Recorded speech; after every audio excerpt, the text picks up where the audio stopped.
আমরা সুখের জন্য সারাদিন দৌড়াই, সুখ কিন্তু আজ পর্যন্ত আমরা কেউ চোখে দেখি নাই। দেখছেন না, নারী বলবে না পুরুষ বলবে, না সন্তান বলবে না বাবা বলবে। কেন জানেন? সুখ আসে রহমতের চাদর আসলে, চাদর দিয়ে যখন ডাকা হয় তখন সুখ আসে। আল্লাহর রহমত ছাড়া সুখ আশা করা যায় না।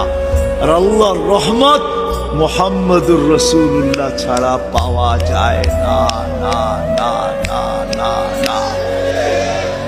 যদি বলেন প্রমাণ, আল্লাহ ইঙ্গিত দিছেন, আমার বন্ধুর উপরে একবার তুই দুরূদ পড়বি, দুরূদ ওই ব্যক্তি পড়তে পারে যে আল্লাহর রসুলকে ভালোবাসে, মহাব্বত করে, আল্লাহর রসুলকে অনুকরণ করে ওই দুরূদ পড়তে পারে।